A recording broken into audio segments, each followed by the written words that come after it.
Hi students, welcome to One Academy. Okay, so இந்த வீடியோல நாம செப்டம்பர் 6 to 8 உடைய கரண்ட் அஃபேர்ஸ் தான் நம்ம பார்க்க போறோம்.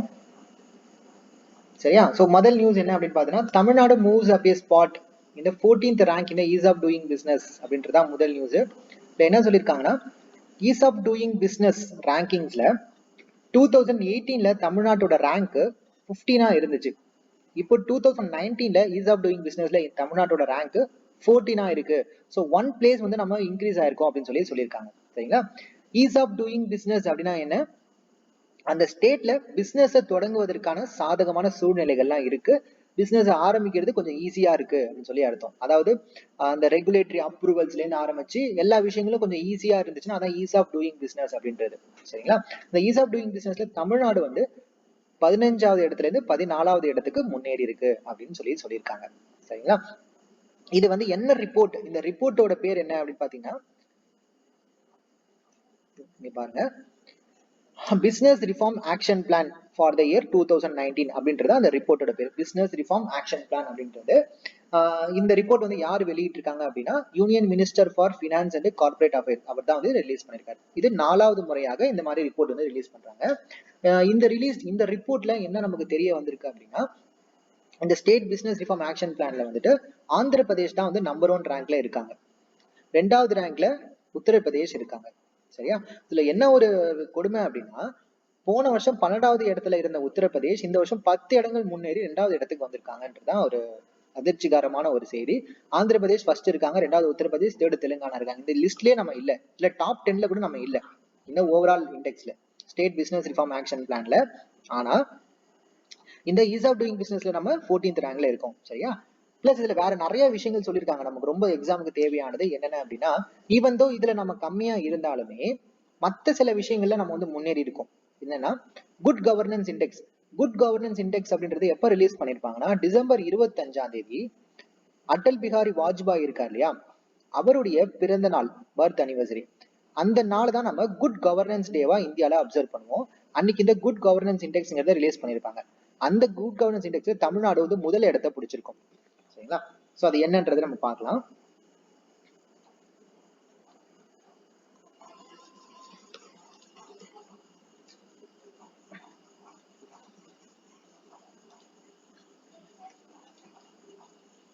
சரி, இங்க பாருங்க,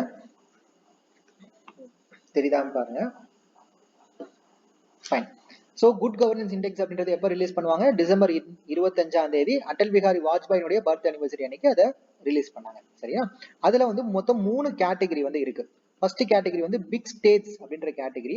இந்த பிக் ஸ்டேட்ஸ் அப்படின்ற கேட்டகரியில தமிழ்நாடு வந்து முதல் இடத்துல இருக்கு. சரியா? அடுத்தது north east and hilly states அப்படின்ற கேட்டகரி. நார்த் ஈஸ்ட்ல இருக்கக்கூடிய அப்புறம் ஹிமாலயன் ஸ்டேட்ஸ், அந்த ஸ்டேட்ஸ் கேட்டகரியில ஹிமாச்சல் பிரதேஷ் வந்து டாப்ல இருக்கு. 3வது கேட்டகரி வந்து யூனியன் டெரிட்டரிஸ்க்கான கேட்டகரி. அதுல புதுச்சேரி வந்து டாப்ல இருக்கு. இதுல குட் கவர்னன்ஸ் இண்டெக்ஸ்ல தமிழ்நாடு, ஹிமாச்சல் பிரதேஷ் அண்ட் புதுச்சேரி. இது குட் கவர்னன்ஸ் இண்டெக்ஸ். சரி, அதுக்கப்புறம் ரீசெண்டா ரிலீஸ் ஆன வேற என்ன இண்டெக்ஸ் அப்படின்னா எக்ஸ்போர்ட் ப்ரிப்பேர்னஸ் இண்டெக்ஸ் சொல்லி ஒரு இண்டெக்ஸ் ரிலீஸ் ஆச்சு. Export preparedness index. சரியா? இதை நித்தி ஆயோக் வந்து ரிலீஸ் பண்ணாங்க. இந்த எக்ஸ்போர்ட் ப்ரிப்பேர்னஸ் இண்டெக்ஸ்ல வந்து எக்ஸ்போர்ட்டுக்கு எந்த அளவுக்கு அந்த ஸ்டேட்ஸ் வந்து ப்ரிப்பேர்னஸா இருக்காங்க அப்படின்ற மாதிரி. ஓகேவா? இதுல வந்து மொத்தம் நிறைய கேட்டகரிஸ் இருக்கு. First category overall state. Overall ஸ்டேட்ல டாப்ல இருக்கிறது குஜராத், செகண்ட் இருக்கிறது மகாராஷ்டிரா, தேர்ட் வந்து தமிழ்நாடு. இதுல எக்ஸ்போர்ட் ப்ரிப்பேர்னஸ் இண்டெக்ஸ்ல தமிழ்நாடு தேர்ட்ல இருக்காங்க. அடுத்தது கோஸ்டல் ஸ்டேட்ஸ் அப்படின்ற கேட்டகரி. கடற்கரை ஓரமா இருக்கக்கூடிய ஸ்டேட்ஸ்ங்கிற கேட்டகரியில Gujarat first, Maharashtra second, Tamil Nadu third இருக்காங்க. சரியா? அடுத்து 3வது கேட்டகரி வந்து land logged states. Land logged states அப்படின்னா கடற்கரை இல்லாம 3 பக்கமும் 4 பக்கமும் லேண்டால சூழப்பட்ட ஸ்டேட்ஸ் இருக்காங்க இல்லையா, அதுல வந்து ராஜஸ்தான் டாப்ல இருக்காங்க. அடுத்த 4th ஹிமாலயன் ஸ்டேட்ஸ்ல, ஹிமாலயாஸ் கிட்ட இருக்கக்கூடிய ஸ்டேட்ஸ்ல உத்தரகாண்ட் டாப்ல இருக்காங்க. யூனியன் டெரிட்டரிஸ்ல டெல்லி வந்து டாப்ல இருக்காங்க எக்ஸ்போர்ட் ப்ரிப்பேர்னஸ்ல. சரியா? சோ குட் கவர்னன்ஸ்ல Tamil Nadu top, Himachal Pradesh and Puducherry. Export preparedness இண்டெக்ஸ்ல குஜராத், ராஜஸ்தான், உத்தரகாண்ட் அண்ட் டெல்லி. தமிழ்நாடு தேர்டு. சரியா? அதுக்கு அடுத்தது இன்னொரு இண்டெக்ஸ் பத்தி இங்க சொல்லியிருக்காங்க. அது என்னன்னா இன்வெஸ்ட்மெண்ட் பொட்டன்ஷியல் அப்படின்ற ஒரு இண்டெக்ஸ். இந்த இண்டெக்ஸ் பேர் என்ன? இது இன்வெஸ்ட்மெண்ட் பொட்டன்ஷியல். இது எல்லாமே யூனிட் 8க்கு வந்து யூனிட் 8 and 9க்கு ரொம்ப முக்கியம், யூனிட் 9க்கு முக்கியமா. சரியா? சோ இன்வெஸ்ட்மெண்ட் பொட்டன்ஷியல் இண்டெக்ஸ்ல டெல்லி டாப்ல இருக்காங்க, தமிழ்நாடு 2வது இடத்துல இருக்காங்க. இதெல்லாம் முன்னாடி ரிலீஸ் ஆன இண்டெக்ஸஸ். சரியா? சோ எதுக்காக இதெல்லாம் சொல்ல வராங்கன்னா, ஈஸ் ஆஃப் டூயிங் பிசினஸ்ல நாங்க 14வது ரேங்க்ல இருந்தாலுமே நாங்க வந்துட்டு குட் கவர்னன்ஸ் இண்டெக்ஸ்ல நம்பர் 1 இடத்துல இருக்கோம். எக்ஸ்போர்ட் ப்ரிப்பேர்னஸ்ல நாங்க 3வது இடத்துல இருக்கோம். இன்வெஸ்ட்மெண்ட் பொட்டன்ஷியல்ல நாங்க 2வது இடத்துல இருக்கோம் அப்படின்றத அவங்க சொல்றாங்க. சரிங்களா? சரி, அடுத்த நியூஸ் என்னன்னா, Tamil Nadu AIIMS for 100 billion electronics output. So Tamil Nadu ரீசெண்டா என்ன பண்ணிருக்காங்கன்னா, $100 பில்லியன் உயர்த்த திட்டம். எதை வந்து $100 பில்லியன் உயர்த்த போறாங்க அப்படின்னா, மின்னணுவியல் உற்பத்தியை $100 பில்லியன் உயர்த்த போறதா வந்து சொல்லியிருக்காங்க. அதுக்காக புதிய தொழில் கொள்கை ஒண்ணு ரிலீஸ் பண்ண, ஒரு புது பாலிசி ஒண்ணு ரிலீஸ் பண்ணிருக்காங்க. அந்த பாலிசியோட பேர் என்னன்னா, Tamil Nadu electronics hardware manufacturing policy. தமிழ்ல சொல்லணும்னா, புதிய மின்னணுவியல் உற்பத்தி கொள்கை. சரியா? இந்த கொள்கையில என்ன பிளான் பண்ணிருக்காங்க, இதுல என்னென்ன சொல்லியிருக்காங்க நம்ம தெளிவா பார்க்கலாம். முதல் விஷயம் அதுல என்ன சொல்லியிருக்காங்கன்னா, இந்தியாவுடைய ஓவரால் எலக்ட்ரானிக்ஸ் மேனுஃபேக்சரிங் இருக்கு இல்லையா, அதுல 16% ஆஃப் த மேனுஃபேக்சரிங் தமிழ்நாட்டில் தான் நடக்குது, ஓவரால் எலக்ட்ரானிக்ஸ் மேனுஃபேக்சரிங்ல. சரியா? அந்த வகையில நம்ம பார்த்தோம்னா, மேனுஃபேக்சரிங்ல 2வது இடத்துல வந்து நம்ம இருக்கோம், உற்பத்தியில 2வது இடத்துல இருக்கோம், எக்ஸ்போர்ட்ல 3வது இடத்துல நம்ம இருக்கோம். எலக்ட்ரானிக்ஸ் எக்ஸ்போர்ட்ல 3வது இடத்துல இருக்கும், மேனுஃபேக்சரிங்ல செகண்ட் பிளேஸ்ல இருக்கும். 16% எலக்ட்ரானிக்ஸ் கூட்ஸ் வந்து நம்ம மேனுஃபேக்சர் பண்றோம். சரியா? அப்ப இந்த பாலிசில என்ன சொல்லியிருக்காங்க அப்படின்னா, 2025க்குள்ள இந்த 16% 25% ஆக்கணும் அப்படின்னு சொல்லியிருக்காங்க. இது ஒரு விஷயம். 2வது விஷயம் என்ன சொல்லியிருக்காங்கன்னா, மின்னணுவியல் உற்பத்தியை வந்து $100 பில்லியன் $100 பில்லியன் அளவுக்கு உயர்த்தணும் அப்படின்னு சொல்லியிருக்காங்க. 3வது விஷயம் வேற என்ன சொல்லியிருக்காங்கன்னா, 2024க்குள்ள 1 லட்சம் பேருக்கு ஸ்கில் டெவலப்மெண்ட் பண்ணணும். இந்த எலக்ட்ரானிக்ஸ் மேனுஃபேக்சரிங் செக்டார்ல 1 லட்சம் பேருக்கு ஸ்கில் டெவலப்மெண்ட் வந்து ட்ரைனிங் கொடுத்து ஸ்கில் டெவலப்மெண்ட் பண்ணணும் அப்படின்ற மாதிரிலாம் சொல்லியிருக்காங்க. அப்புறம் வேற என்னெல்லாம் இதுல சொல்லியிருக்காங்க அப்படின்னா, நிறைய இன்சென்டிவ்ஸ் எல்லாம் வந்து இதை அறிவிச்சிருக்காங்க. அதாவது இப்போ நீங்க வந்து புதுசா ஒரு எலக்ட்ரானிக்ஸ் இண்டஸ்ட்ரி ஆரம்பிக்கிறீங்கன்னா, அந்த நிலத்துக்கான லோன் வாங்குறீங்க இல்லையா, அதுல வந்து சில மானியங்கள் வந்து சொல்லியிருக்காங்க. இப்போ நீங்க புதுசா ஒரு கம்பெனி ஆரம்பிச்சு அதுல வேலைக்கு ஆட்களை நீங்க நியமிக்கிறீங்கன்னா, ஆண்களுக்கு வந்து மாசம் 4000 ரூபாயும் பெண்களுக்கு மாசம் 6000 ரூபாயும் முதல் ஒரு 6 மாசத்துக்கு கவர்மெண்டே வந்து தராங்க. ஸோ இந்த மாதிரி நிறைய சப்சிடிஸ் வந்து கொடுத்துருக்காங்க. இதை பத்தி ஃபுல் டேட்டாஸ் வந்து பாத்தீங்கன்னா, நான் வந்து அன்அகாடமில வந்து யூனிட் 8 and 9க்கு ஒரு கோர்ஸ் இப்போ எடுத்துக்கிட்டு இருக்கேன். அதுல யூனிட் 9 நான் வந்து இப்போ எடுக்கும்போது policy notes, Tamil Nadu department policy நோட்ஸ்லாம் நான் எடுப்பேன். அப்படி எடுக்கும்போது இந்த பாலிசி நோட்டையும் நான் படிச்சுட்டு இதுல வந்து என்னென்ன இம்பார்ட்டன்ட் டேட்டாஸ் கொடுத்துருக்காங்கன்றதை நான் அதுல வந்து உங்களுக்கு நான் கவர் பண்றேன். சரியா? இப்போதைக்கு இந்த நியூஸ் பேப்பர்ல வந்தது மட்டும் நான் உங்களுக்கு சொல்லியிருக்கேன். சரி, அடுத்ததா பாத்தீங்கன்னா, கீழடி அகழாய்வில் விலங்கின் எலும்பு கூடுகள் கண்டுபிடிப்பு. கீழடியில நடந்த அகழாய்வுல பாத்தீங்கன்னா, கொஞ்ச நாளைக்கு முன்னாடி கூட ஒரு அனிமலோட போன் கிடைச்சிச்சு நம்ம பார்த்தோம். இப்ப ரீசெண்டாவும் ஒரு அனிமலோட போன் கிடைச்சிருக்கு, அவ்வளவுதான், ஒன்றும் பெரிய விஷயம் கிடையாது. இது வந்து ஒரு மாட்டோடைய போன் அப்படின்னு சொல்லியிருக்காங்க. அடுத்த நியூஸ் என்னன்னா, ஆகஸ்ட் ரெயின்ஃபால் ஹையஸ்ட் சின்ஸ் 1926 அப்படின்னு இந்தியன் மெட்டலர்ஜிக்கல் டிபார்ட்மெண்ட் சொல்லியிருக்காங்க. அதாவது இந்த வருஷம் ஆகஸ்ட் மாசம் பெஞ்ச மழை இருக்கு இல்லையா, அந்த மழை தான் 1926ல இருந்து பெஞ்ச மழையிலேயே இந்த மழை தான் அதிகம் சொல்லியிருக்காங்க. இது வரைக்கும் ஆகஸ்ட் மாசம் பெஞ்ச மழையெல்லாம் இருக்கும் இல்லையா, அதுலயும் இந்த வருஷம் தான் ஆகஸ்ட் மாசம் தான் அதிக மழை பெஞ்சிருக்கு அப்படின்னு சொல்லியிருக்காங்க. ஆனா அப்புறம் இந்த வருஷம் ஓவராலா மழை அதிகமா பெய்யுமா சார் அப்படின்னு கேட்டீங்கன்னா கிடையாது. இந்த வருஷம் வந்துட்டு நார்மல் ரெயின்ஃபால் தான் இருக்கும் அப்படின்னு சொல்லியிருக்காங்க. சரிங்களா? சரி, நார்மல் ரெயின்ஃபால்னா எவ்வளவு மழை அப்படின்னு கேட்டீங்கன்னா 88 சென்டிமீட்டர். இந்த 88 சென்டிமீட்டர்னா என்னன்னு கேட்டீங்கன்னா, இதுதான் எல்பிஏ. எல்பிஏனா லாங் பீரியட் ஆவரேஜ் ரெயின்ஃபால். இந்த லாங் பீரியட் ஆவரேஜ் ரெயின்ஃபால்ங்கிறது எப்படி டிசைட் பண்ணுவாங்கன்னா, 1961ல இருந்து 2010 வரைக்கும், 1961ல இருந்து 2010 வரைக்குமான இந்த 50 ஆண்டுகள்ல இந்த மான்சூன் சீசன்ல, இந்த ஜூலை டு செப்டம்பர் இந்த மான்சூன் சீசன்ல ஆவரேஜா எவ்வளவு மழை பெஞ்சிருக்கு இல்லையா, ஆவரேஜா எவ்வளவு மழை பெஞ்சிருக்கு அப்படின்றத வந்து கால்குலேட் பண்ணிருப்பாங்க. அதுதான் இந்த 88 சென்டிமீட்டர் அப்படின்றது. அதுதான் வந்து லாங் பீரியட் ஆவரேஜ் அப்படின்றது. அந்த லாங் பீரியட் ஆவரேஜ் ரெயின்ஃபால் அளவுக்கு மழை தான் இந்த வருஷம் பெய்யும் அப்படின்னு சொல்லியிருக்காங்க. அதுதான் வந்து நார்மல் மான்சூன் அப்படின்னு சொல்லுவாங்க. ஓகேங்களா? எவ்வளவு பெய்யும் சொல்லியிருக்காங்கன்னா, 96 to 104% ஆஃப் த எல்பிஏ இந்த வருஷம் மழை பெய்யும். அதாவது இப்போ எல்பிஏன்றது 88 சென்டிமீட்டரா, இந்த 88 விட ஒரு 4 சென்டிமீட்டர் 4% கம்மியா இருக்கலாம். சரியா? ஒரு 86 85 அந்த மாதிரி இருக்கலாம், இல்லைன்னா வந்து ஒரு 90 91 92 அந்த மாதிரி இருக்கலாம். அவ்வளவு மழை தான் இந்த வருஷம் பெய்யும் சொல்லி போர்காஸ்டிங் பண்ணியிருக்காங்க. பட் ஆகஸ்ட் மாசம் பெஞ்ச மழை வந்துட்டு 1924 இருந்து பெஞ்ச ஆகஸ்ட் மழையில இந்த வருஷம் அதிக மழை. நல்லா தெளிவா தெரிஞ்சுக்கோங்க. அடுத்தது இந்திரா காந்தி பீஸ் பிரைஸ் அப்படின்ற இந்த பிரைஸ் வந்துட்டு டேவிட் அட்டன்பரோ அப்படின்றவருக்கு கொடுத்திருக்காங்க. சரிங்களா? டேவிட் அட்டன்பரோ யாருன்னா, he's English broadcaster and natural historian. BBC channels, natural geographic, அந்த டிஸ்கவரி சேனல் எல்லாம் பாத்தீங்கன்னா இந்த வைல்ட் லைஃப் சம்பந்தப்பட்ட டாக்குமெண்ட்ரிஸ் எல்லாம் அவர் நிறைய எடுத்திருப்பாரு. சரிங்களா? முக்கியமா லிவிங் பிளானட் அப்படின்ற ஒரு சீரீஸ்க்காக தான் ரொம்ப ஃபேமஸ் ஆனவர். இவருக்கு இந்திரா காந்தி பீஸ் பிரைஸ் வந்து கொடுத்திருக்காங்க. இந்த பிரைஸ் வந்து யாரு கொடுப்பாங்கன்னா, இந்திரா காந்தி மெமோரியல் ட்ரஸ்ட், அந்த ட்ரஸ்ட் தான் இந்த அவார்டு வந்து கொடுக்குறாங்க. Indira Gandhi peace prize, David Attenborough from England. அடுத்ததாக centre launches 24/7 toll free mental health helpline. சரியா?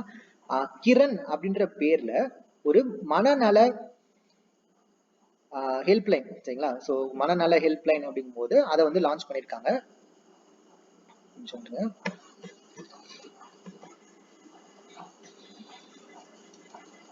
ஓகே, மனநல பிரச்சனைகளுக்கான ஒரு ஹெல்ப்லைன் இது. ஸோ அந்த ஹெல்ப்லைன் பேர் என்ன? கிரண் அப்படின்னு சொல்றாங்க. இது நம்ம மென்டல் ஹெல்த் ஹெல்ப்லைன் அப்படின்னு சொல்லி சொல்லலாம். இந்த ஹெல்ப்லைன் நம்பர் என்ன அப்படின்னு பாத்தீங்கன்னா, நம்பர்லாம் தேவையில்லை எக்ஸாமுக்கு, ஸோ நான் சும்மா பாத்துக்கலாம். எங்க இருக்கு? அது ஏதோ இருக்கு. ஸோ 180059900019. இதுதான் அந்த கிரண் அப்படின்ற மென்டல் ஹெல்த் லைனோட நம்பர். சரிங்களா? இந்த நம்பர் யாருக்காக அப்படின்னு கேட்டீங்கன்னா, இப்போ நீங்க வந்துட்டு லாக்டவுன்ல வீட்டுல இருக்கீங்க, ரொம்ப மென்டல் ப்ரெஷரா உங்களுக்கு இருக்கு, ரொம்ப ஆங்ஸைட்டியா ஃபீல் பண்றீங்க, சூசைடல் தாட்ஸ் எல்லாம் உங்களுக்கு இருக்கு அப்படின்னு வச்சுக்கோமே. அப்ப நீங்க என்ன பண்ணலாம்னா, இந்த நம்பருக்கு கால் பண்ணி கவுன்சிலிங் வந்து நீங்க கேட்கலாம். அவங்க என்ன பண்ணுவாங்கன்னா, உங்களுக்கு வந்து அட்வைஸ் எல்லாம் பண்ணுவாங்க, இதெல்லாம் பண்ணுங்கன்னு சொல்லி அட்வைஸ் பண்ணுவாங்க, கவுன்சிலிங் கொடுப்பாங்க. அப்புறம் பக்கத்துல யாராச்சும் சைக்காட்ரிஸ்ட் இருந்தாங்கன்னா அவங்க கிட்ட உங்களுக்கு அப்பாயின்மெண்ட்ஸ் வந்து வாங்கி கொடுப்பாங்க, அவங்க கிட்ட உங்களை ரெஃபர் பண்ணி விடுவாங்க. சரியா? ஸோ அப்போ உங்களுக்கு ஏதாச்சும் அந்த மாதிரி மென்டல் ப்ராப்ளம்ஸ் இருந்துச்சுன்னா உங்களுக்கு இந்த நம்பருக்கு கால் பண்ணி நீங்க பேசுங்க. சரிங்களா? ஃபைன். ஸோ அதான் அந்த கிரண் அப்படின்ற நம்பரு. இது வந்து 24x7 24 மணி நேரமும் அவைலபிளா இருக்கும், 7 நாட்களும் அவைலபிளா இருக்கும். 13 மொழிகள்ல இது அவைலபிளா இருக்கு. 13 மொழிகள்ல இங்கிலீஷும் ஒரு மொழி இருக்கு, தமிழும் ஒரு மொழி இருக்கு, பிளஸ் இன்னொரு 11 மொழிகள் இருக்கு. சரிங்களா? ஸோ இந்த 13 மொழிகள்ல நம்ம இதுல பேசிக்கலாம், பார்த்துக்கோங்க. அடுத்தது இந்த ராஷ்டிரிய போஷான் மா. இந்த செப்டம்பர் மாதம் இருக்கு இல்லையா, செப்டம்பர் மாசத்துக்கு தான் நம்ம நியூட்ரிஷன் மந்த் அப்படின்னு சொல்லி அப்சர்வ் பண்ணுவோம் இந்தியால. செப்டம்பர் மாதம் தான் நியூட்ரிஷன் மந்த் அப்படின்னு சொல்லி அப்சர்வ் பண்ணுவோம், அல்லது ராஷ்டிரிய போஷான் மா அப்படின்னு சொல்லி சொல்லுவாங்க. அதே மாதிரி செப்டம்பர் மாசம் முதல் வாரம் இருக்கு இல்லையா, அதை வந்து நியூட்ரிஷன் வீக் அப்படின்னு சொல்லி இந்தியால அப்சர்வ் பண்ணுவாங்க. நியூட்ரிஷன் வீக், இது நியூட்ரிஷன் மந்த், இது அல்லது போஷான் மந்த் அப்படின்னு சொல்லி சொல்லலாம். சரியா? இதை ஏன் நம்ம இப்படி அப்சர்வ் பண்றோம் அப்படின்னா, 2018 தான் போஷான் அபியான் அப்படின்றத ஆரம்பிக்கிறாங்க. சரியா? இதை யார் ஆரம்பிக்கிறாங்கன்னா, ministry of women and child development. அதை பார்த்துக்கோங்க, ministry of women and child development இதை ஆரம்பிக்கிறாங்க. இந்த போஷன் அபியான் எதற்காக அப்படின்னு கேட்டீங்கன்னா, 2 விஷயத்துக்காக. ஒண்ணு, 4 விஷயங்களுக்காக. சரியா? முதல் விஷயம் வந்து ஸ்டண்டிங். ஃபர்ஸ்ட் என்னது? ஸ்டண்டிங். ரெண்டாவது விஷயம் வந்துட்டு under nutrition, stunting, under nutrition. மூணாவது விஷயம் அனீமியா. நாலாவது விஷயம் வந்து low birth wait. Low birth wait, stunting, under nutrition, anaemia, low birth wait இருக்கு இல்லையா, இது 4த்தையும் 2018 இருந்து ஆரம்பிச்சு 2022 வரைக்கும் அந்த 5 வருஷத்துல ஒவ்வொரு வருஷத்துக்கும் 2% ஸ்டண்டிங்கை குறைக்கணும். அண்டர் நியூட்ரிஷனை ஒவ்வொரு வருஷமும் 2% குறைக்கணும். அனீமியாவை வருஷத்துக்கு 3% குறைக்கணும். லோ பர்த் வெயிட்டை வருஷத்துக்கு 2% குறைக்கணும் அப்படின்னு சொல்லி இதுல டார்கெட் வச்சிருப்பாங்க 2022 வரைக்கும். சரிங்களா? இதுல முதல்ல ஸ்டண்டிங் அப்படின்னா என்ன அப்படின்னு கேட்டீங்கன்னா, உங்களுடைய வயசுக்கு ஏத்த ஹைட் இல்லைன்னா அதான் ஸ்டண்டிங். சரியா? அதாவது low height for age. Low height for age அப்படின்றதா ஸ்டண்டிங் அப்படின்றது. அண்டர் நியூட்ரிஷன் அப்படின்னா தேவை ஊட்டச்சத்து குறைபாடு, அதான் அண்டர் நியூட்ரிஷன். அனீமியான்றது ரத்த சோகை நோய். இந்த அனீமியா இங்க யாராருக்கு வரக்கூடிய அனீமியாவை சொல்றாங்கன்னா, பெண்களுக்கு, அதாவது பிரெக்னென்ட் உமனுக்கு வரக்கூடிய அனீமியா, சில்ட்ரனுக்கு வரக்கூடிய அனீமியா, அடலசன்ட் கேர்ள்ஸ்க்கு வரக்கூடிய அனீமியா. அப்புறம் லோ பர்த் வெயிட், பிறக்கும் போது குழந்தைங்க பர்த் வெயிட் கம்மியா பிறக்கிறாங்க இல்லையா, இது எல்லாத்தையுமே வந்து குறைக்கணும் அப்படின்றதுக்காக தான் போஷான் அபியான் 2018 ஆரம்பிச்சாங்க. வருஷம் வருஷம் செப்டம்பர் மாசம் நம்ம போஷான் மந்தா, நம்ம நியூட்ரிஷன் மந்தா அப்சர்வ் பண்றோம். முதல் வாரத்தை நியூட்ரிஷன் வீக்கா அப்சர்வ் பண்றோம் இல்லையா. அடுத்ததா யானோமாமி ட்ரைப். ரீசெண்டா வந்து நியூஸ்ல இந்த யானோமாமி ட்ரைப் பத்தி நம்ம பார்த்திருப்போம். மே மாசம் கூட இவங்களை பத்தி நம்ம நியூஸ்ல பார்த்தோம். சரிங்களா? இந்த யானோமாமி ட்ரைப் எதுக்காக பார்த்தோம்னா, ஒரு பையன் ஒருத்தவன் யானமபி ட்ரைபை சேர்ந்த ஒரு ட்ரைபல் பர்சன், அவனுக்கு வந்து COVID-19 வந்திருக்கும் அப்படின்னு சொல்லி நம்ம பார்த்தோம். சரிங்களா? இவங்க எங்க இருக்காங்கன்னா பிரேசில்ல அமேசான் காடுகளுக்குள்ள இவங்க இருக்காங்க, இந்த யானமபி ட்ரைப் அப்படின்றவங்க. இப்ப இவங்க ரீசெண்டா என்ன சொல்லியிருக்காங்கன்னா இந்தியா கிட்ட எங்க நாடுக்கு எங்களுடைய இடங்கள்ல இருந்து எடுக்கப்படக்கூடிய இந்த பிளட் கோல்ட இந்தியா வாங்கக்கூடாதுன்னு சொல்லி இவங்க சொல்றாங்க. பிளட் கோல்டு அப்படின்னா என்னன்னு கேட்டீங்கன்னா, நீங்க எல்லாம் பிளட் டைமண்ட் சொல்லி ஒரு படம் பார்த்திருப்பீங்க அப்படின்னு சொல்லி நினைக்கிறேன். அந்த பிளட் டைமண்ட் படத்துல வந்து என்ன காட்டியிருப்பாங்கன்னா, ஆப்பிரிக்கால இருக்கக்கூடிய அந்த பீப்புளை வந்து எக்ஸ்ப்ளாய்ட் பண்ணி டைமண்ட் வந்து அங்கிருந்து மைனிங் பண்ணுவாங்க. எப்படின்னா அந்த மக்களை வந்து ரொம்ப கொடுமைப்படுத்தி அந்த என்ன பண்ணுவாங்கன்னா, சில ஆயுதம் ஏந்திய கும்பல்கள்லாம் அவங்களாம் என்ன செய்வாங்கன்னா அந்த மக்களை எக்ஸ்ப்ளாய்ட் பண்ணி அந்த டைமண்ட்ஸை வந்து மைன் பண்ண வைப்பாங்க. அப்படி எடுக்கப்பட்ட அந்த டைமண்ட்ஸை இல்லீகலா வந்து கடத்துவாங்க, நாடு கடத்துவாங்க. அதுல இருந்து வரக்கூடிய ரெவன்யூவை வந்து டெரரிஸ்ட் ஆக்டிவிட்டிஸ்க்கு அவங்க பயன்படுத்துவாங்க. அந்த டைமண்ட் தான் வேர்ல்டு ஃபுல்லா இருக்கக்கூடிய எல்லா பீப்புளும் வந்து அந்த கள்ள சந்தையில இருந்து நல்ல சந்தைக்கு வந்து அதை வந்து எல்லாரும் வாங்கி யூஸ் பண்ணிட்டு இருப்பாங்க. சரிங்களா? சோ இந்த மாதிரி விஷயங்கள் வந்து நடந்துகிட்டு இருக்கும். இதை நம்ம பிளட் டைமண்ட் அப்படின்னு சொல்லிடுவோம். ஏன்னா அந்த பீப்புளை எக்ஸ்ப்ளாய்ட் பண்ணி அது வந்ததுனால அது பிளட் டைமண்ட் அப்படின்னு சொல்லி சொன்னோம். அதே மாதிரி தான் பிளட் கோல்டும், அங்க இருக்கக்கூடிய பீப்புள் எல்லாம் வந்து எக்ஸ்ப்ளாய்ட் பண்ணி தான் இந்த கோல்டு வந்து அங்கிருந்து எடுக்கிறாங்க, இல்லீகலா அங்க மைன் பண்றாங்க. சரியா? சோ இந்த பிளட் கோல்டை இந்தியா வாங்கக்கூடாதுன்னு சொல்லிட்டு இந்த யானமபி ட்ரைப் வந்து கேட்டிருக்காங்க.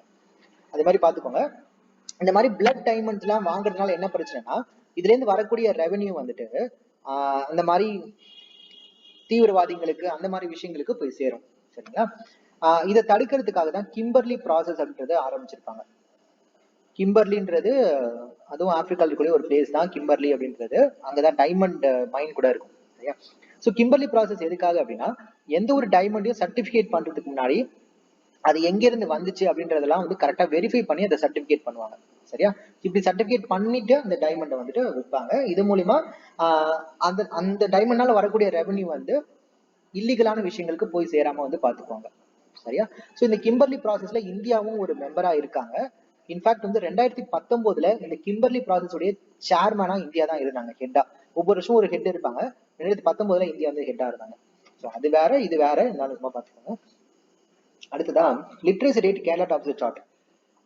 சரி, ரீசெண்டா நேஷனல் ஸ்டாட்டிஸ்டிக்கல் ஆஃபீஸ் வந்து ஒரு டேட்டா ரிலீஸ் பண்றாங்க. அதாவது இந்தியாவோட லிட்ரேசி டேட்டா. அதுல என்ன சொல்லியிருக்காங்கன்னா, இந்தியாவுடைய ஓவரால் லிட்ரேசி ரேட் வந்துட்டு 77.7% இருக்கிறதா சொல்லியிருக்காங்க. சரியா? ஈஸியா ஞாபகம் வச்சுக்கலாம். 3 MS தோனியோட நம்பர் தான் 777. ஓகேவா? இதுல இருந்து 7 நம்ம ஆட் பண்ணோம்னு வச்சுக்கோங்களேன், என்ன கிடைக்கும்? 84 கிடைக்குமா? ஸோ 84.7% அப்படின்றதான் மேலோடைய லிட்ரேசி ரேட். இதுல இருந்து நம்ம ஒரு 7 மைனஸ் பண்ணா என்ன கிடைக்கும்? 70 கிடைக்குமா? ஸோ 70.3% அப்படின்றது ஃபீமேல் லிட்ரேசி ரேட் இந்தியால. ஸோ 777 முன்னாடி ஒரு 7 பின்னாடி ஒரு 7. சரியா? 70 பிளஸ் 7 77, 77 பிளஸ் 7 வந்து 84. ஸோ இது ஃபீமேல் லிட்ரேசி ரேட், இது மேல் லிட்ரேசி ரேட். இது வந்து ஆவரேஜா இந்தியாவுடைய லிட்ரேசி ரேட். ஓகேவா? ஃபைன். அதுக்கப்புறம் வந்துட்டு வேற என்ன டேட்டா சொல்லியிருக்காங்கன்னா, இந்தியாவிலேயே லிட்ரேசி ரேட் கல்வி அறிவு அதிகமா இருக்கக்கூடிய மாநிலம் தான் கேரளா, நம்ம எல்லாருக்குமே தெரியும். அடுத்து கல்வி அறிவு குறைவான மாநிலம் வந்து ஆந்திர பிரதேஷ் சொல்லியிருக்காங்க. தமிழ்நாடு 8வது இடத்துல இருக்கு. ஓகே, அவ்வளவுதான் இது. அடுத்தது Kamath committee to pick 26 sectors for loan restructuring says RBI. சரி, இந்த கொரோனா வைரஸ் வந்ததுக்கு அப்புறம் வந்து பாத்தீங்கன்னா நிறைய பிசினஸஸ் வந்துட்டு லோன் திரும்ப கட்ட முடியாம ரொம்ப கஷ்டப்பட்டுட்டு இருப்பாங்க இல்லையா? அப்ப அவங்க எல்லாம் என்ன பண்ணிருப்பாங்கன்னா, கவர்மெண்ட் கிட்ட கேட்டிருப்பாங்க, லோன் ரீஸ்ட்ரக்சரிங் பண்ணி கொடுங்கன்னு சொல்லி கேட்டிருப்பாங்க. அப்படின்னா என்னன்றதை நம்ம சொல்றேன். அதுக்காக RBI என்ன பண்றாங்கன்னா ஒரு கமிட்டி ஃபார்ம் பண்றாங்க. அந்த கமிட்டியோட ஹெட் வந்து KV காமாத். சரியா? அந்த கமிட்டி இப்போ ரீசெண்டா என்ன பண்ணிருக்காங்கன்னா, மொத்தம் ஒரு 26 செக்டார்ஸ் ஐடென்டிஃபை பண்ணிருக்காங்க. இந்த 26 செக்டார்ல லோன் ரீஸ்ட்ரக்சரிங் பண்ணலாம் அப்படின்னு சொல்லி அவங்க சொல்லியிருக்காங்க. சரியா? அதுக்கு வந்து ஒரு 5 காரணங்களை அவங்க சொல்லியிருக்காங்க. இந்த 5 விஷயங்களை வச்சு நீங்க இந்த 26 செக்டார்ஸ்ல லோன் ரீஸ்ட்ரக்சரிங் பண்ணலாம்னு சொல்லி இந்த காமாத் கமிட்டி சொல்லியிருக்காங்க. அப்ப லோன் ரீஸ்ட்ரக்சர்னா என்னன்னு கேட்டீங்கன்னா ஒன்றும் கிடையாது. இப்போ ஃபார் எக்ஸாம்பிள் AB இருக்கான்னு வச்சுக்கோங்க, ஏ வந்து நான் வச்சுக்கோங்க, நான் இருக்குன்னு வச்சுக்கோங்க, இது நீங்க இருக்கீங்க. நான் என்ன பண்ணிருக்கேன், உங்களுக்கு வந்து ஏதோ ஒரு கடன் கொடுத்துருக்கேன், ஒரு 1000 ரூபாய் நான் கடன் கொடுத்துருக்கேன். சரியா? உங்களால என்கிட்ட கடன் திரும்ப கட்ட முடியல. இப்ப நான் என்ன பண்ண போறேன்னா, அந்த லோனை வந்து ரீஸ்ட்ரக்சர் பண்ண போறேன். ரீஸ்ட்ரக்சர் நான் எதுக்காக பண்ணுவேன்னா, உங்களுக்கு சாதகமா அதை நான் ரீஸ்ட்ரக்சர் பண்ணுவேன். எப்படி பண்ணுவேன்னா, ஒண்ணு, இந்த பணத்தை நீ கட்ட வேணாம் அப்படின்னு சொல்லிடலாம். கட்ட வேணாம்னு இல்ல, 1000 ரூபாய் இருக்காப்பா, சரி நீ 500 ரூபாய் மட்டும் கட்டுப்பா அப்படின்னு சொல்லலாம். இல்ல அப்படின்னா, நீ எனக்கு கொஞ்சம் கொஞ்சமா கட்டு, இப்ப நீ எனக்கு மாசம் 100 ரூபாய் கொடுத்துட்டு இருக்கியா, அப்படி என்ன பண்ணி எனக்கு மாசம் 100 ரூபாய் கட்டாத, மாசம் 50 ரூபாய் கட்டிக்கோ, டைம் கொஞ்சம் எக்ஸ்ட்ரா எடுத்து கட்டிக்கோ அப்படின்னு சொல்லலாம். வேற என்ன பண்ணலாம்னா கொஞ்சம் கேப் தரலாம். ஒரு வருஷத்துக்கு நீங்க லோன் கட்ட வேணாம்ப்பா, அதுக்கப்புறம் நீ எனக்கு மாசம் மாசம் கட்டிக்கோ அப்படின்னு நான் சொல்லலாம். அப்புறம் வந்து நீங்க எனக்கு கட்டக்கூடிய அந்த இன்ட்ரெஸ்ட் அமௌண்ட்டை நான் குறைச்சிக்கலாம். இந்த மாதிரி எவ்வளவோ விஷயங்கள் இருக்கு. இதெல்லாம் நம்ம லோன் ரீஸ்ட்ரக்சரிங் அப்படின்னு சொல்லுவோம். இந்த ரீஸ்ட்ரக்சரிங் எதுக்காக பண்றாங்க? அந்த கடன் வாங்கினவருக்கு ஹெல்ப் பண்றதுக்காக, அவர் கடனை கட்டுறதுக்கு அவருக்கு ஹெல்ப் பண்றதுக்காக லோன் ரீஸ்ட்ரக்சரிங் பண்றாங்க. சரியா? சோ இந்த COVID-19னால ரீஸ்ட்ரக்சரிங் பண்றாங்க, இதை பாத்துக்கோங்க. Fine. Okay students, thank you so much for வாட்சிங். ஸோ அன்அகாடமில இப்போ ரீசெண்டாக என்ன அப்டேட் அப்படின்னா, அடிப்படை அப்படின்ற பேர்ல ஒரு பேட்ச் கோர்ஸ் வந்து ஆரம்பிக்கிறோம். இதுல பாத்தீங்கன்னா குரூப் 4, குரூப் 2, குரூப் 1 இந்த எல்லா எக்ஸாம்ஸும் யூஸ் ஆகுற மாதிரி 6th இருந்து 10th வரைக்கும் இருக்கக்கூடிய, அல்லது சில சப்ஜெக்ட்ல 12th வரைக்கும் இருக்கக்கூடிய ஸ்கூல் புக்ஸ்ல இருக்கக்கூடிய கண்டென்ட் இருக்கு இல்லையா, அந்த கண்டென்ட் வந்து சூப்பரா வந்து ஃபுல் அண்ட் ஃபுல் கவர் பண்ண போறாங்க. மொத்தம் வந்து ஒரு 7-8 எஜுகேட்டர்ஸ் வந்து இதை கவர் பண்றாங்க. என்னோட பேர் வந்து கௌதம். நான் வந்து இதுல என்ன கவர் பண்ண போறேன்னா, சயின்ஸ் வந்து இதுல நான் கவர் பண்றேன். ஓகேங்களா? ஸோ 6th to 10th வரைக்கும் கூடிய சயின்ஸ், அப்புறம் சில சப்ஜெக்ட்ல 11th 12th இருக்கக்கூடிய சயின்ஸையும் சேர்த்து ஃபுல் அண்ட் ஃபுல் நான் வந்து இதுல கவர் பண்ணிடுவேன். டெய்லியும் கிளாஸ் வந்து ஒரு மணி நேரம் கிளாஸ் இருக்கும், பிளஸ் வந்து ஒரு அரை மணி நேரம் டெஸ்ட் இருக்கும் டெய்லியுமே. நைட்டு 8 மணில இருந்து 9:30 மணி வரைக்கும் இந்த கிளாஸ் வந்து இருக்கும். வாரத்துல திங்கள்ல இருந்து வெள்ளி வரைக்கும் இந்த கிளாஸ் இருக்கும். சனி ஞாயிறு லீவு. சரியா? என்னோட கிளாஸுக்கு. ஸோ டெய்லியும் 1.5 மணி நேரம் கிளாஸ். கிளாஸ்லயே நம்ம நோட்ஸ் எடுத்து அங்கேயே படிச்சு அங்கேயே டெஸ்ட் எழுதி முடிச்சிருவோம். அவ்வளவுதான், தனியா போய் நீங்க படிக்க வேணாம். ஓகே, ஸோ மொத்தமா சயின்ஸ்க்கு மட்டும் நான் 46 கிளாஸ் எடுப்பேன். இந்த 46 கிளாஸ்ல நான் எடுக்கிறதுல இருந்து உங்களுக்கு நிறைய கொஸ்டின்ஸ் எக்ஸாம்ல வரும், கண்டிப்பா எதிர்பார்க்கலாம். ஓகே, ஸோ அன்அகாடமி பிளஸ்ல வந்துட்டு நான் இப்ப சொன்னா இல்லையா, இந்த மாதிரி ஒரு கோர்ஸ், இந்த மாதிரி ஏகப்பட்ட கோர்ஸ் இருக்கு. சில வெப்சைட்லாம் பாத்தீங்கன்னா ஒவ்வொரு கோர்ஸுக்கும் ஒவ்வொரு ஃபீஸ் வந்து வாங்குவாங்க இல்லையா. ஸோ குரூப் 2க்கு 5000 ரூபாய் கட்டுங்க, குரூப் 1க்கு 10,000 கட்டுங்க, அந்த மாதிரிலாம் இங்க கிடையாது. எல்லாத்துக்கும் சேர்த்து ஒரே ஃபீஸ் தான். சரியா? ஒரு தடவை ஃபீஸ் கட்டி நீங்க உள்ள ஜாயின் பண்ணிட்டீங்கன்னா, அது குரூப் 2 கோர்ஸா, குரூப் 1 கோர்ஸா, ப்ரிலிம்ஸ் கோர்ஸா, மெயின்ஸ் கோர்ஸா, டெஸ்ட் சீரீஸா, எதுவா இருந்தாலும் நீங்க அட்டன் பண்ணிக்கலாம். ஃபுல் அண்ட் ஃபுல் உங்களுக்கு வந்து எல்லாமே ஃப்ரீ தான். சரியா? வெறும் ஒரே ஒரு தடவை நீங்க ஃபீஸ் கட்டினா போதும். சரி சார், அப்ப எவ்வளவு ஃபீஸ் நான் கட்டணும் அப்படின்னு கேட்டீங்கன்னா, ஒரு வருஷத்துக்கு 7,000 ரூபாய் நீங்க ஃபீஸ் கட்டினா போதும். சரியா? 2 வருஷத்துக்கு 8,400 ரூபாய் கட்டினா போதும். 2 வருஷத்துக்கு சேர்த்து 8,400 தான்.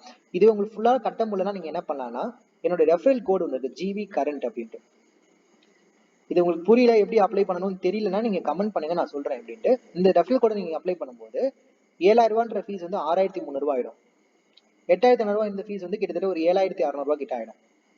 இந்த 6,300 ரூபாயும் நீங்க பே பண்ணணும் அப்படின்னா, நீங்க நல்லா பாருங்க, ஒரு வருஷத்துக்கு உங்களுக்கு 6,300 ரூபாய், 2 வருஷத்துக்கு 7,600 ரூபாய்.